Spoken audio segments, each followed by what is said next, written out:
My friendship with Howard really started through Ralph. Ralph and I were buddies at K-Rock, and, you know, I was the night guy. I got to be honest. Wait, I didn't know Ralph had other friends. I'm shocked. Yes, I'm one of Ralph's few friends. Were you around when he met Beth? Or did you see that happen in unfolding? I literally was right there the second it happened. You mentioned J-Lo because you were dating Linda, famously, her sister. Yeah. I'd like to announce that we're now back together after 10 years. Is that true? Hello and welcome to Here's the Pitch, sponsored by Masses Restaurants in St. Louis, 5 locations. STLmasses.com is their website. Chris Booker is with me today, and you know that name. Longtime DJ in New York, LA, Philadelphia, Myrtle Beach, Kansas City. You've been everywhere. You're like Johnny Cash. I have indeed. You look like Johnny Cash a little bit. I'm always wearing a black T-shirt, that's for sure. You talked about your time in K-Rock, though, and that's where I got to hear your voice a lot, and you became kind of pals with Howard Stern. What was it like those days, kind of being at K-Rock and having the king of all media sort of kind of, it felt like he was taking you under his wing a little bit. He didn't have many guys. I mean, he had Kane on maybe, Cabbie, of course. But, you know, you were on a lot, and he seemed to really enjoy you. Just tell me a little bit about getting that relationship going there at K-Rock back in the late 90s, early 2000s. My friendship with Howard really started through Ralph. Ralph and I were buddies at K-Rock, and, you know, I was the night guy. I got to be honest. Wait, I didn't know Ralph had other friends. I'm shocked. Yes, I'm one of Ralph's few friends. No, Ralph is a ton of fun and completely not. He's a lot different than the. I think Ralph is a character at times, but not really. But he's super fun. He's a super great guy, and we're still very good friends. But Ralph and I just started palling around. You know, I'd start dragging him to the station shows and stuff, and he would always be around for everything. And you know, we're 20 some years younger, so we were all over New York, and we were having the time of our lives. And he was a part of that show, and I think at one point, I think we went to some movie or something. I want to say like it was a Batman movie, one of the terrible Batmans, something like that. And Ralph's like, "Oh, Howard's got a screening somewhere. You should come." And I'm like, "Okay." And Howard had put me on the air, but it was really kind of the first time just getting to hang out and, you know, get to know Howard a little bit, you know, off the air. And he's the sweetest man you'll ever meet in your life. I mean, he's just, he's lovely. He's attentive, and he seems to care. And, you know, after 2 minutes of hanging out with him, you forget he's Howard Stern. But, you know, he's just a nice guy. And it was an awesome time, you know, to be, 25? And, you know, I'm palling around with the greatest that's ever done it in my field of expertise. Let's air quote that, in my field of profession, radio. So that was pretty wild. So, but that also sets the bar for you. I think that, you know, some of the things that he does or the way he handles himself, I think rubbed off, and maybe that's a key to, maybe that has something to do with my longevity. I don't know, but he's great, and he teaches a lot of great lessons. But he's been an awesome friend. He's just been really, all these years. I'm sitting here looking at my cat. I got my cat because of them. He's just he's a great guy, and it was fun. There was nothing better than those days when Howard got single, and we started, you know, going out. I think that's probably why we're still friends, because there was just such a little circle of us. They were a really tight-knit group, and we kind of did everything, and we just ran around constantly like dickheads, and it was fun. It was just fun. What did you see? Tell us. No, I don't want to get that deep, but I assume as a you know, it wasn't like having the old guy and the young crew. It was probably like, this is like what it's like to be an entourage. This is like having... Yeah. That's a great way to put it. It was like being an entourage with the movie star. And Howard can't exactly hide himself. He's 6'6", you know? So when we're walking through rooms in New York City, bars and restaurants and such, they're just rooms, you know? They're not like, we weren't in big clubs walking through. We weren't club people. We were more of like, go to restaurants and such. So he stands out. And back in those days, I know this sounds ancient, but this is pre-internet. Howard was like a mythical legend at this point. This was a guy that had, 30 shares on the radio, and no one had ever really seen him out. So when people would go out, they would lose their fucking mind. I mean, they would just run up to him. They'd start screaming. It was like being with a fucking Beatle or something. It was the weirdest thing. But he was always super sweet about it. And I think he got it, but it was crazy. Excuse me. It was crazy. Were you around when he met Beth? Or did you see that happen and unfolding? I literally was right there the second it happened. They were at a dinner, Mercer Kitchen. They were at a dinner at Mercer Kitchen. One of those things where Howard said, "Hey, we're going to go out tonight. I'm having dinner downtown." I think I was on the air. And he said, "Just come down afterwards." And I came down afterwards. And the place is cool because it's like this downstairs, super dark. It's like a cave. It's a cool spot. And after dinner, everybody was just we sort of had the back of the restaurant, and everybody was just sort of mulling around. And I got to talking to Beth a little bit because she's from Pittsburgh and I'm from that area. And so we were talking, Polish, Pittsburgh, and talking that language, and just having fun. And I do recall some girl. There was a girl that I worked with at MTV who always blew me off, by the way. I saw her coming down the stairs, and she was really hot. She was super hot. And she started coming towards us, and I could see she had her sights set on Howard. And she came over. She sees me "Oh, hey," like we're fucking friends. Meanwhile, she blows me off all the time. Ananda Lewis, I'm going with. No, okay. It wasn't a VJ. It was like someone that worked in the office. It was just like this hot chick. I thought she was into me. I did an interview with her. I thought, I could get her, and everyone's like, "Brad, she's acting." You can't get Ananda Lewis. Thank you, Booker. I'm looking at you. You cannot get Ananda Lewis. Maybe back then. I look way worse now. No. Oh, I get sweet. Gotcha. Got it. Thank you. I'm not a football player. I got it. I'm just kidding. She had said something to Howard about his eyes, and Beth hadn't spoken with Howard yet. So I was as I usually was, on the wing of a Stern, always kind of playing defense of who the fuck's going to run up to him. And I'm speaking with Beth, and we're just talking. And the girl comes up, "Oh, hey," goes by me, starts talking to Howard. And I remember her saying, "You have the most beautiful eyes." And I'm like, "Oh God, I'm going to fucking puke." And I said to Beth, I said, "Hey, can you cut in between these two girls and say, you have the most beautiful eyes?" And she goes, "Sure." She just kind of looks up, and Beth is she's stunning, and she's tall, and she kind of gets between, the girl, and she looks at Howard. She goes, "You have the most beautiful eyes."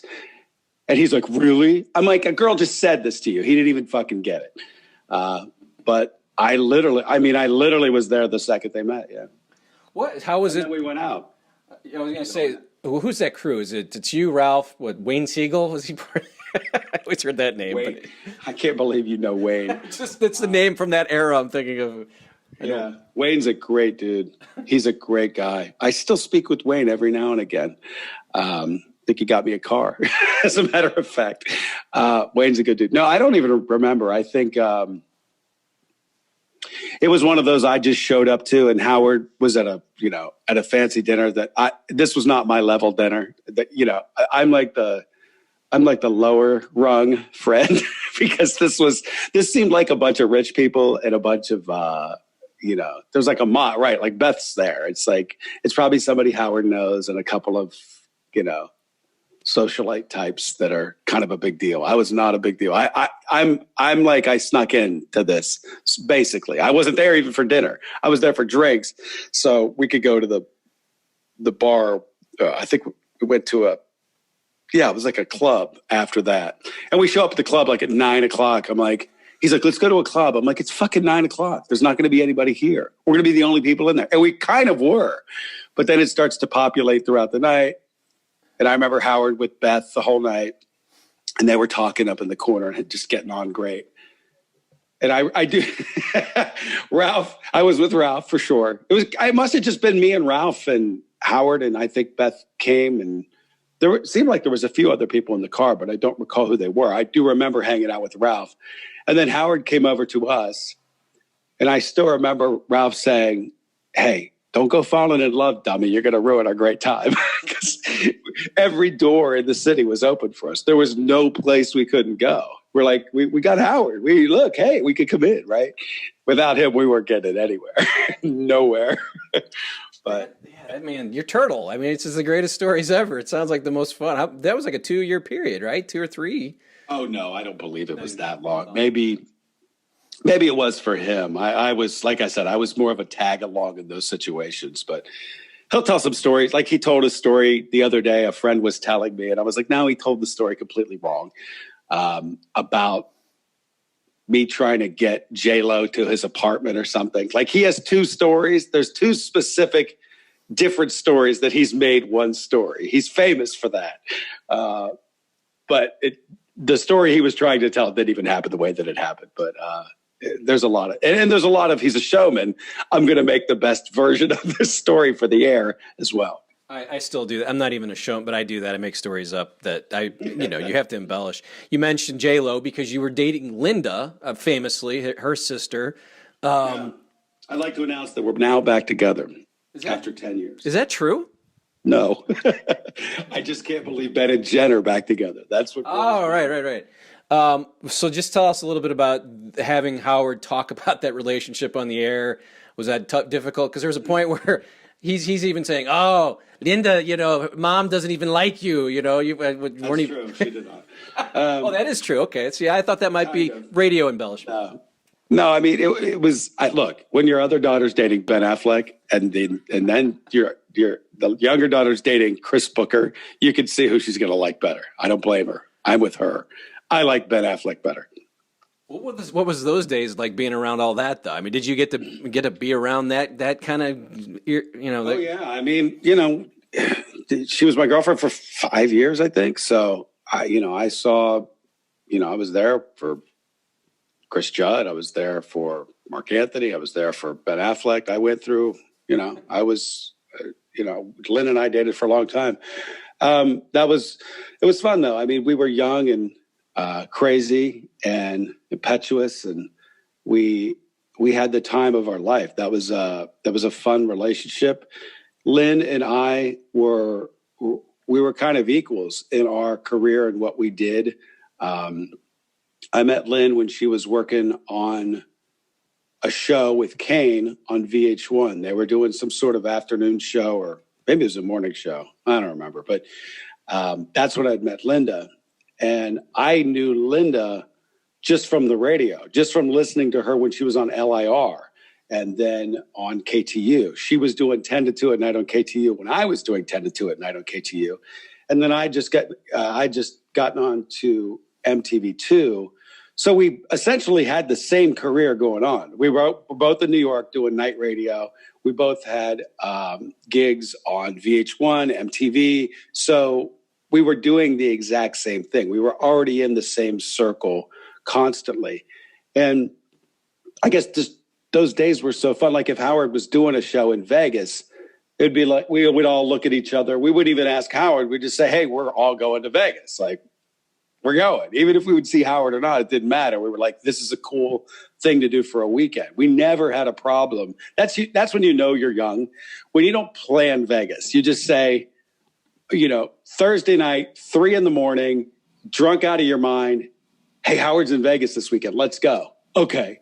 And then somehow the next day at noon, you put it together and you're in the air by, you're flying to get to Vegas to do what you do. And that's the kind of thing we always did. It was constant fun. It was constant trouble and stories, and just, it was just, quintessential being young. And yeah, seeing and having those two worlds. I should write a book about those two worlds. I mean, Ben and Jen were the biggest couple on the planet, and having a front row seat to watch all of that was wild. You know, it was just wild. I'd never seen anything like that before. I don't know if the world will ever see anything like that again. It was insane. It was insanity. But it's back, and I'm so sorry I missed that joke. That's really terrible on my part, but they're back. Maybe you can finally go to the wedding. I don't think I'm going to be invited this time, but you never know. You never know. Yeah. Lynn and I are still great friends. I mean, we still get along great, and we had dinner, I don't know, maybe like 4 or 5 years ago, not even that long ago, maybe 3 or 4 years ago. And it's great when you see someone like that you know, you were so close to and you kind of grew up with. It's almost like seeing a high school friend where you just pick right back up. It doesn't matter the crap that happened in between. Breakup doesn't matter. We're just friends now, you know, and you just pick right back up into your old pace of conversation, and it's fun and it's nice, and you just remember all of the good times, and there were a lot of fun times. I see you being as a +1. You mentioned that Vegas story. I was just thinking, because there's Cardinal stuff back. I was a Cardinal fan in 2004. Cardinals win the NLCS to go to the World Series on a Thursday night. They beat the Astros at home. Me and my buddy, we party, and you know, we're in our early 20s at that point, and stuff shuts down, and we said, well, let's see if we can fly to Boston. We booked flights to Boston that night, 3 a.m, drunk, Expedia, popped it in, and we were in Boston by Saturday. And that's the kind of stuff you can't do now. But it's funny that was my one. Let's go to Boston. Let's go see the Cardinals play the World Series. That is a young man's game. Yeah. What you just described and what I described, that is a young man's game. Now I'm like, people are like, do you want to go to Vegas for the weekend? I'm like, I don't know. I had a nap planned. So let me wrap up the Howard stuff. You called in. You've been calling in. You got Beth's cat there, or an adopted cat, it looks like. So you guys are still very tight, I assume. Are you surprised that nothing really happened with you between, like, working at Howard 101? I mean, I know you're kind of an entertainment kind of radio music guy. No. I think, look, I don't have the talent. If I had the talent his pinky has, I would be, yes, but I don't. I think I do a lot of different things. I think he's just Howard. It's so big. And I think the people that he's put on his channel, or on his channels when he had people on, were the same, cut from the same cloth, meaning like Scott Farrell. Scott is so unique and so just fucking good, man. Hey, give me a who the man? How can I be the man? We need the man. I love Scotty. Scotty's like the fucking best, but he's a complete unique, like one of the greatest talents. He just, and you know, seeing a Scott on that channel makes total sense to me. Bubba, same story. Bubba, I when I first got into radio, I used to have like radio cassettes. He used to work on the Power Pig in Tampa. And he was the night jock. That's how, you know, this is 30 some years ago. And, you know, he'd call kids fetuses and hang up on them and shit. And he was fucking hilarious. He just was, I never heard anybody behave that way on the radio. And I knew of Bubba before I knew of Howard, because Howard was already a morning guy by then. And I was more interested in what jocks were doing, what night guys were doing. And guys like Bubba. So Bubba was a complete original. I think I'm good at what I do, but I don't think I have that kind of, I'm a facilitator, put it that way. I don't think I have that kind of huge personality. I like music. I like talking with bands. I like, you know, I like celebrity gossip and pop culture. I'm a little all over the map, you know. I do like sports. I just like being able to do a lot of different things, but I would never put myself in that class. That's a different class. You're doing interviews with people that Dave Grohl is a favorite of mine. I've followed his career for so long. I don't think I'll ever get a chance to do interviews with him. I think you've done 3 in the last 6 months. Yeah, that's true. I have. Dave is one of the easiest because. Let me ask you this: Is that easy and Dave's hard? Is that real, or I mean, is this I want to believe that this is all an act, and he's a real asshole. You get away from the camera. I want to. The sweetest. I know. No, he's a sweet guy. The problem with Dave, and I'll be honest, there is one definitive problem with Dave. When you have a time constraint, the other day we were doing something for his documentary, and they said you have 8 minutes. And I said, 8 minutes. I said, 8 minutes with Dave Grohl is, hey, Dave, how are you? Interview's over. Because he'll talk for the next 8 minutes. He's just a wind-up toy, and he goes. So he's great, but he's very talk. It's almost hard to get him in a box and pinned down, especially in this format, this fucking Zoom interview box thing. It's a little harder. You know, face to face, you can move people along with your eyes. It's just easier. This is a new way of doing things, but you know, he's great. He's just great. Do you think he knows you, right? You know that he knows Booker, right? Is that? Well, yeah, he knows who I am, but I don't know Dave. I've never drank with Dave, which is crazy to think because, well, no, we did. This was years ago. They did a show in New York. It was actually when I came back to K-Rock. They did Booker's Big Hairy Halloween Ball, which is the best name ever. Big Hairy Ball.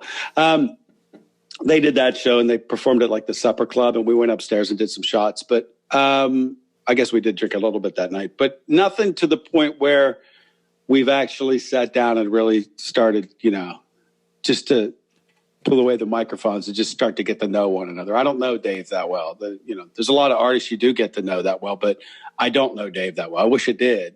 And it's weird because he lives like a mile from me too. He's like really close. I think that's what I was thinking is he's sort of just managed and he just gets pushed. Okay, you're going to do this. He doesn't even know what he's doing. He's just going to start talking. Like you said, he might not even know that he's talking to you. He might call you Woody or something like that. Yeah, I'm usually in the assembly line. I'm not to the level where they're like, hey, you're doing Booker today. You know, it's nothing like that. But he sees me. He's like, oh, hey, dude. And he knows I ask good questions and I'm a good listener and I, know what to follow up with. And I try to accomplish why he's there. If he's there to do a rock doc about one of his 2 documentaries, I want to make sure that I know it and I achieve the goal of promoting it properly the way, he wants to represent himself in that box. But yeah, I don't waste his time doing the Boxers a Brief game or anything like that. We've got a more professional relationship than that. That's Jimmy Fallon. Couple more minutes. Thank you again, Booker, for joining me this morning here. I wanted to ask you, when you did an ET Entertainment Tonight, you probably did a ton of the red carpet and all that. Do you have any odd memories, odd stories of celebrities where you walked away going, well, that was, I didn't realize anything that sticks out? Because I always find those fun where you walk away, you go, wow, that was bizarre. It's trying to pick which story to tell you. They all were bizarre. I mean, actors in general are weird people. They just are. And you learn that. When I got that job, I learned that very quickly, that they are special or different. Maybe, I don't know if special is the word, but different. They have something that I don't think you could put on. You're just naturally weird.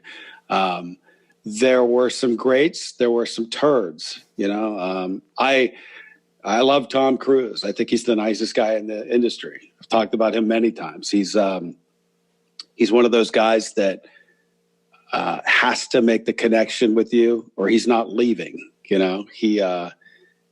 He's a performer. He's a showman. When he's standing in front of you with the microphone and he's there to promote his movie, you feel the respect because he understands, hey, man, you're here for me. You're here for my movie, my vessel. Now I'm going to be a professional and I'm going to give you what you want. We're going to stand here until we get that moment. And that's rare because some people are like bothered to be doing this stuff. It's like, I'm here for you, Dick. Like, if you want to phone this interview in, knock yourself out. It's your vessel we're trying to promote. I'm trying to promote you. I'm trying to help you be on the show. But Tom was so good. He would stand there until he knew you had your moment.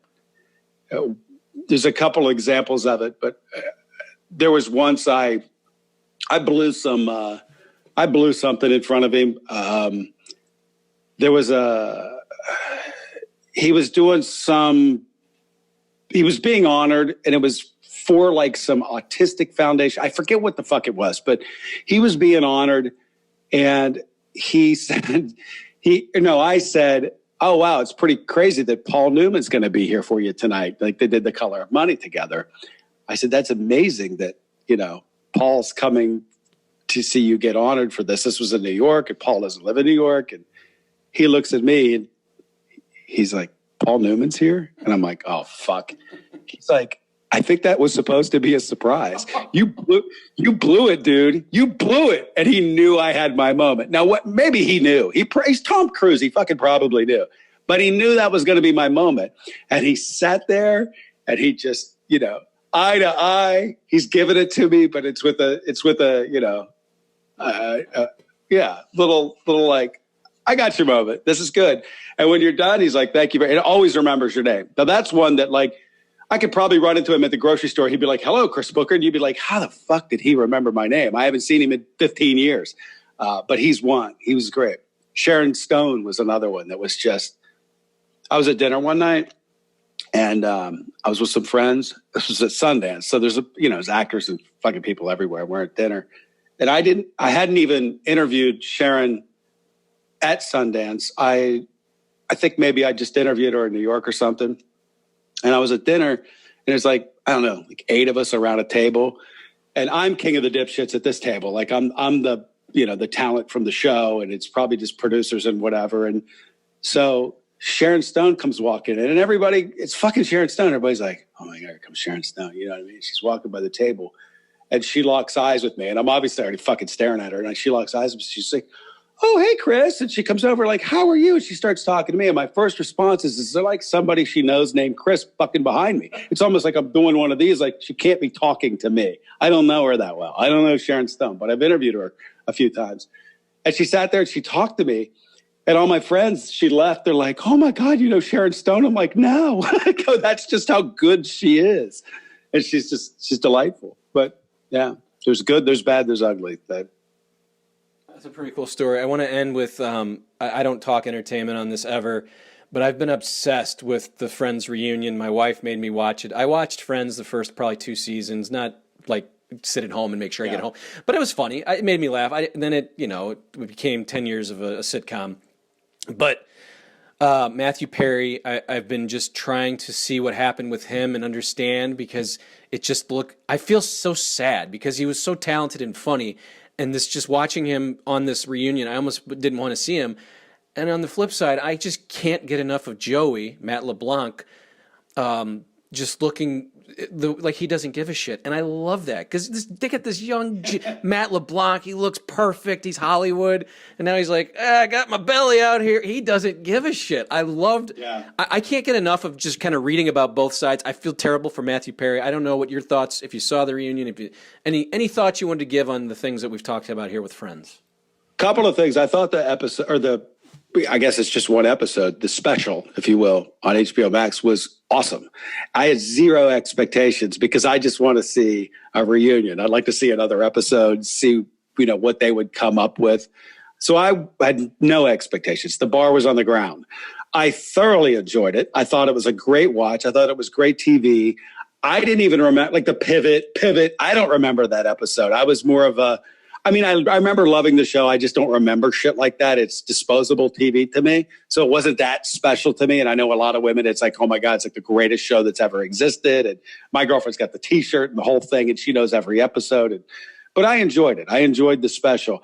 I thought Matt LeBlanc was awesome because he came to play.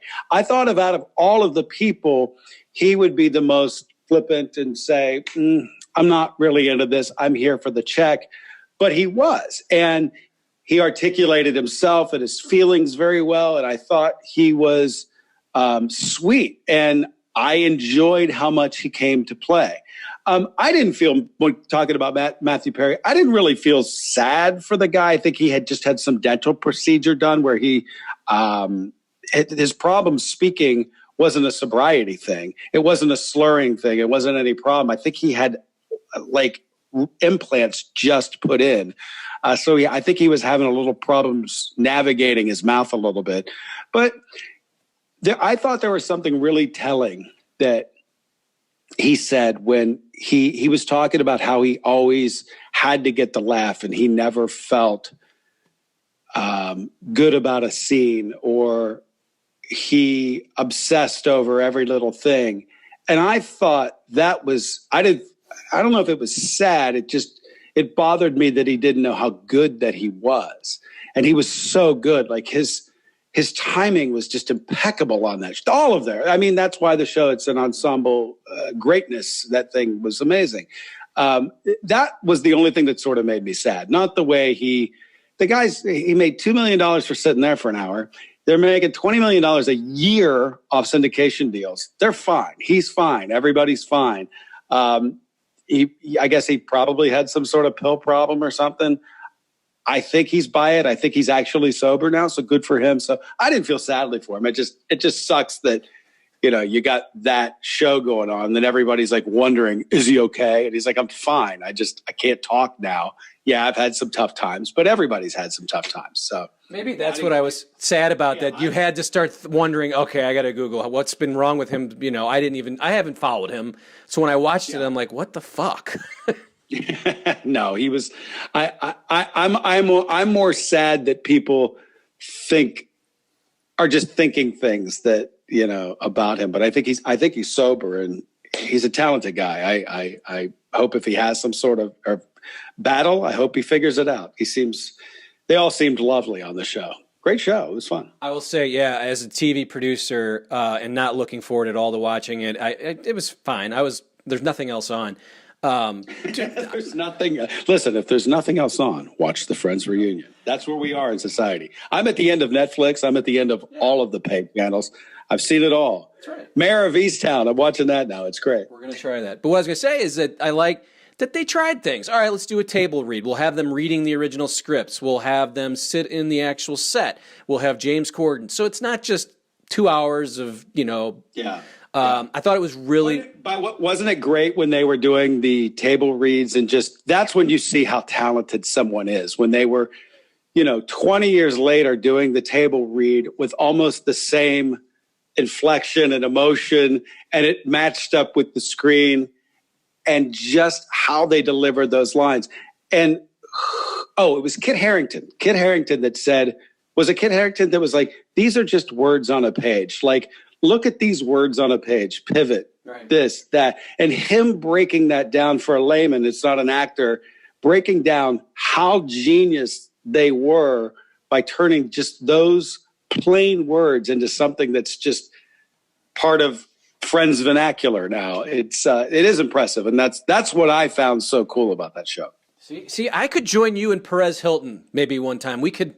That's the only. Absolutely. That's the only. But we hate having. We're one of those shows that should have guests, and we're both so stubborn, and we fucking hate everybody that we just want to talk to one another. Like, we just get it. Him and I get in a zone, and we've always said, well, maybe we should bring somebody in. And I think maybe we tried it once before, was like in the very beginning of the podcast, and we fucking hated it. And we're like, let's never do this again. Let's just make it about us, and that's what we're going to do. We'll just tell the stories. We'll dice it up. We'll cut it up, and that's what we do. Yeah, I make a smidge of money on this, and it's just a bitch to have to beg and plead for people to come on and tell their stories. And so it's more fun just to have someone you can talk to and do. But I don't know who cares about what I'm saying. So I appreciate you coming on, because I was just mentioning. I appreciate you having me. I hope I gave you anything or everything you wanted. I have no idea either way. Well, how often do you still talk to Howard? How do you get to call him? A lot of people we have here that used to he emails me. Do you get to? Can you pick up the phone and go, "Hey, Howard, it's Book or Boog"? I think when I get a new job, I'm just Book to him. I'm just Chris to him now. When I get a new job, or if I've got something, like if I get fired or something like that, he'll give me a call. But we email. We live 3,000 miles from one another. It's not like. It used to be where, hey, come out to the house for the barbecue or something like that. It's, you don't get to do that anymore. But yeah, we're still friends. And, I think he's a radio guy. I think he likes radio guys, Jimmy Kimmel, he's a radio guy, he likes talking radio. And I think he recognizes the struggle, because we, working in 55 freaking cities and pulling your family around the country, and it's a drag and it's a grind is what it is. And I think he understands that, and has been a champion for radio people. Any TV gigs for you, or what's anything going on? I've been doing a show for Access TV, like the top tens. I'm always on those like VH1. I love the 80s, 90s, Cars. Great shows. I love, by the way, perfect TV on a Saturday or Sunday, so there's nothing wrong with those. I love those. Access TV does a lot of those. And we're doing the video version of the podcast. We're only 2 weeks in on that. So that has been interesting because I've went 6 years without actually seeing Perez doing the show. So it's weird seeing someone. It affects your timing and sometimes affects what you say too. When I can't see someone, I think I'm more obnoxious. And now looking at someone, I won't be as obnoxious. So we've got to figure that out. I got to get back to my obnoxious self. Is there anything I missed that you want to add? I always like to ask. You might be sitting on something that, oh, by the way, I always like to bring that up. I would say subscribe to the podcast, and I'm on iHeartRadio on Alt 98.7 in Los Angeles. I work at KIOZ, the rock station in San Diego. Check me out. Follow me on social media at Chris Booker. We will put that in our little description because that's where everybody goes to find all the details. I thank you, sir. I thank you for watching. It's Here's the Pitch with Brad here, sponsored by Masses Restaurants, 5 locations, stlmasses.com. We'll see you next time.